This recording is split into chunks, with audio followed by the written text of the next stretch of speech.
Ang hindi inaasahang makuha ng ating bida, ang tagapagmana ng Monarch of the White Flames. At mukhang magkakaroon na ng pangalawang descendant si Soho na makakatulong sa kanyang misyon na hanapin ang 6 pa na tagapagmana. Dahil sa chapter na ito, magaganap ang hindi inaasahang magiging tagapagmana si Lady Ethel ng Monarch of the White Flames. At parang nagkasundo na ang dalawa na bawiin muli sa mga nagrebelding demonyo ang Demon Castle at ibalik ang posisyon sa Radero Clan. Kaya huwag na nating patagalin pa. Let's go! Nagsimula ang chapter na ito kung saan nakilala na talaga ni Lady Ethel si Soho at kagad niya itong tinawag na Young Monarch. Na napansin naman ang ating bida kaya siya ay napalingon at napaisip kung bakit siya tinawag na Young Monarch sa babaeng ito. At makikita natin dito mga lads na nagkasundo na nga itong si Grey at Brockie na parang na-miss nila ang isa't isa.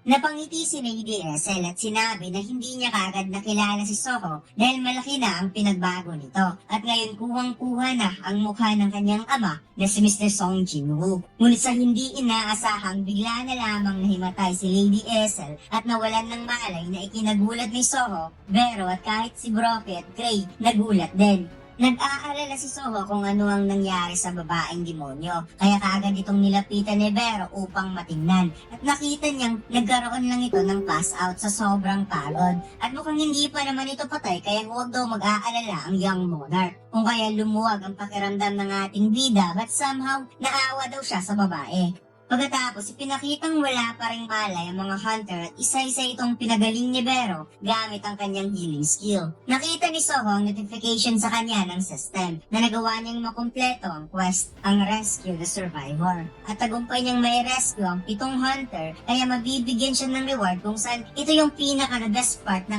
ating bida kapag mayroon siyang quest dahil nagbibigay talaga ito ng excitement sa kanya. Kagad tiningnan ni Soho ang kanyang rewards at nabigyan siya ng attribute points plus 3. 700 golds na bumilog ang mata ng ating bida dahil hindi siya makapaniwalang mabibigyan siya ng gold sa quest na to. Kaya kaagad niyang binuksan ng window shop upang makita ang item na pwede niyang bilhin. Inisip ng ating bida na mukhang makakabili talaga siya sa store ng game system gamit ang gold. Nakita niya ang potions at iba't ibang klaseng weapon na pwede niyang i-purchase at di talaga niya inaasahang mabibigyan siya ng pera by completing a quest. Kaya naaalala tuloy ng ating bida tuwing gagawa siya ng mga gawain, binibigyan siya ng pera ng kanyang ama pang allowance bilang bata. Kung saan napangiti si Soho dahil muntik niya nang makalimutan na ang system pala na to ay bigay rin pala ng kanyang ama. Kaya sinabi niyang gagawin niya sa tamang binigay na allowance. Nilapitan ni Soho si Lady Ethel at ipinapakita dito na nakabili na siya ng potions para pagalingin ang babae. Ngunit sinabi daw ng system, ang potions na to ay hindi pwedeng i-transfer sa iba bilang isang item. Kaya napagtanto ni Soho na ang ibig sabihin, siya mismo ang papainom nito sa iba. Ipinainom ng ating bida ang healing potions at napansin niyang kagad bumabalik ang complexion ng babae na parang nakita niya na unti-unting nawawala ang pamumutla ni Lady Ethel. At wika ni Vero na ang paggamit daw ni Soho ng precious gold sa isang worthless demon ay tunay na mayroon talagang generosity heart ang Young Monarch. Sinabi ni Soho na hindi sila pwedeng umalis ng ganito. Kaya ngayon dalhin muna nila ang mga ito sa loob ng Shadow Dungeon. At inutos niyang siguraduhin ni Brockie na kunin ang mga katawan ng mga natalong demonyo. Pagkatapos ipinakitang naunang pumasok sa Shadow Dungeon si Brockie at Grey kasama ang bangkay ng 3 low-rank demon pati na rin ang walang malay na si Lady Ethel. Tinanong ni Vero kung hindi pa ba papasok si Soho sa loob ng Shadow Dungeon habang hawak-hawak ng ating bida ang malaking blades ng youngest demon at sinabing mayroon pa siyang dapat gawin.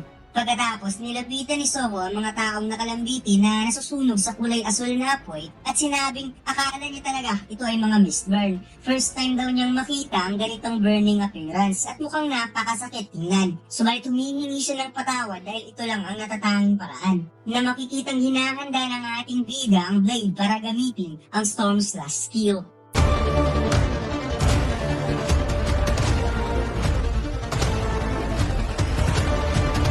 Subukan niyo maglaro ng One Online Studio 4 Episode 7. Ang download link ay nasa baba. Maraming salamat, mga Lods.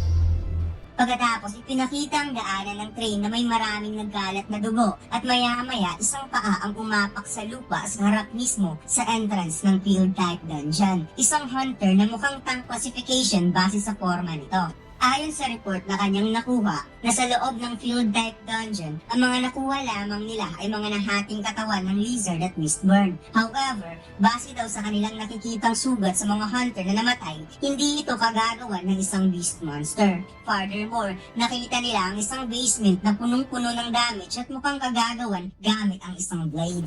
Kaya naisip ng hunter na mukhang mayroon pang isang tao na may kagagawa nito maliban sa mga beast monster. Kung kaya't si Dogyon ay napakamot sa ulo habang humihingi ng permiso na siya ay uuwi na. Tinawag siya ng hunter at tinanong kung siya si Kim Dugyon, ang informant. Sinabi ng hunter na nasa record na mayroong nagngangalang Song Soho sa Expedition Team Collection Unit at tinanong kung kilala ba niya ang taong ito. Nasagot naman ni Dugyon na kilala niya ang taong ito. Isa itong junior colleagues na siyang pumunta para tulungan siya. Kaya natanong ng hunter kung nasaan si Song Soho. Hindi kaagad nakasagot si Dugyon at mukhang napakaseryoso ng mukha ng hunter para malaman kung nasaan ang nagngangalang Song Soho. Kaya napakamot ang ulo ni Dugyon na napasmile at sinabing sabay daw silang tumakas at dinala niya ito sa ligtas na lugar. Dagdag pa niyang nakakahiya daw sabihin pero bilang isang irang hunter wala siyang ibang magagawa kundi humingi ng request support from Hunter Association kung saan mas lalong naging seryoso ang mukha ng hunter kaya nagulat si Dugyon nang hinawakan ang kanyang balikat at sinabing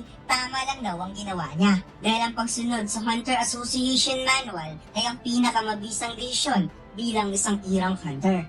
Kagad tumalikod ang hunter at inutos sa mga tauhan na i-search ang buong area kung may makikita pang ibang traces at si Dugyon naman na pabuntong hininga habang naaalala na ang tunay talagang nagligtas sa mga survivors ay si Soho. Hindi niya alam kung ano ang rason ni Soho para itago ang ranks nito bilang isang hunter. Ngunit sigurado siya na ang layunin nito ay hindi para sa masamang gawain. Kaya hihintayin na lamang niyang si Soho mismo ang magsabi sa kanya.